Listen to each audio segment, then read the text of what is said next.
કેમ છો દર્શક મિત્રો? જય શ્રી કૃષ્ણ. આજે આપણે બનાવવાના છે વટાણાની ખસ્તા કચોરી.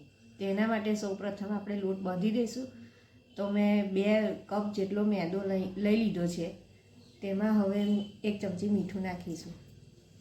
તેમાં અડધી નાની ચમચી જેટલો અજમો નાખીશું. ત્યારબાદ જીરું નાખીશું. હવે તેમાં ઘીનું મોણ નાખીશું. બરાબર હલાવી દઈશું.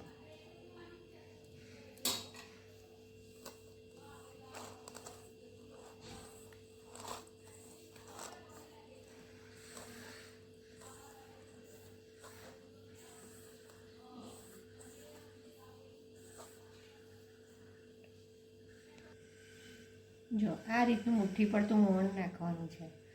હવે આપણે પાણી રેડીને મીડિયમ સોફ્ટ લોટ બાંધી દઈશું.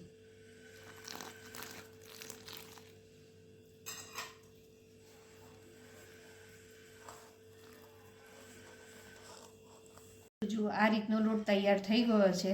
હવે આપણે તેને ઢાંકીશું ત્યાં સુધી આપણે સ્ટફિંગ તૈયાર કરીશું. હવે સ્ટફિંગ બનાવવા માટે આપણે મિક્સર જારમાં 3 તીખા મરચાં, નાનો ટુકડો આદુનો લઈને ક્રશ કરી દઈશું. ત્યારબાદ તેમાં આપણે વટાણા નાખીશું, ક્રશ કરી દઈશું. તો જુઓ આ રીતનું તૈયાર થઈ ગયું છે. હવે આપણે એને શેકી લઈશું. તેના માટે કઢાઈમાં 2 ચમચી જેટલું તેલ ગરમ કરવા રાખેલું છે. તેલ થાય એટલે તેમાં જીરું નાખીશું. ત્યારબાદ તેમાં હિંગ નાખીશું. પછી અધકચરા વાટેલા સૂકા ધાણા અને મરી છે તે નાખીશું. હલાવી દઈશું. હવે તેમાં 1 ચમચી બેસન નાખીશું.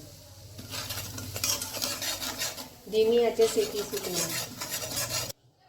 હવે બેસન શેકાઈ ગયું છે. તેમાં આપણે વાટેલા વટાણાની પેસ્ટ નાખીશું.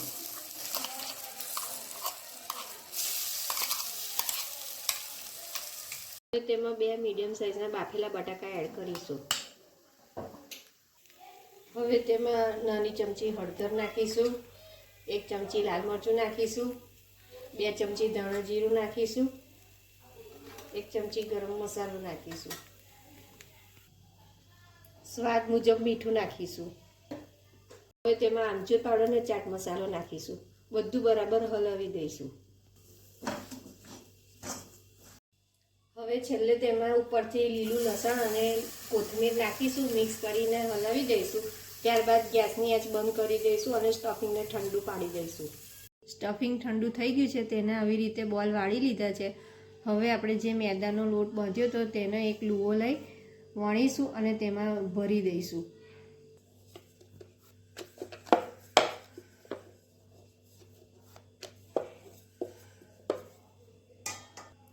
આવી રીતે થોડું મોટું પૂરી જેવું કરી લઈશું.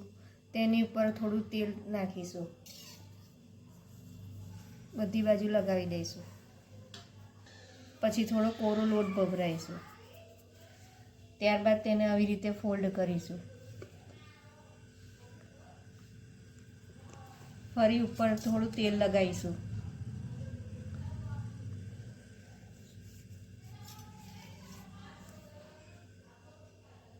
ફરી લોટ નાખીશું.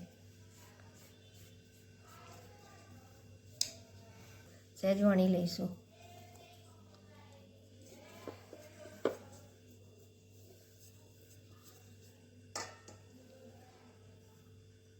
ફરીથી તેને ફોલ્ડ કરીશું.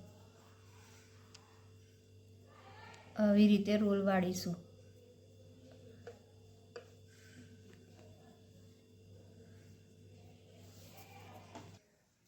પછી તેને આવી રીતે વચ્ચેથી કટ કરી દઈશું.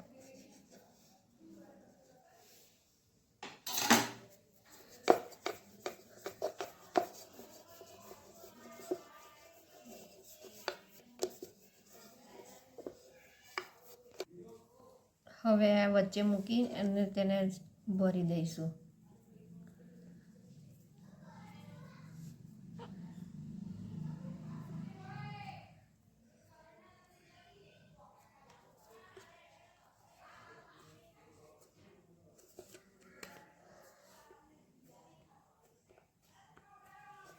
આ રીતે ભરી દીધી છે તેવી જ રીતે આપણે બધી કરી દઈશું. આ રીતની થઈ ગઈ છે. હવે આપણે તેને તેલ મૂકી દીધું છે, તેમાં મીડિયમ ગેસની ફ્લેમ પર તળી લઈશું. તો તૈયાર થઈ ગઈ છે આપણી કચોરી. તેને આપણે ગ્રીન ચટણી ટામેટો કેચઅપ સાથે સર્વ કરીશું.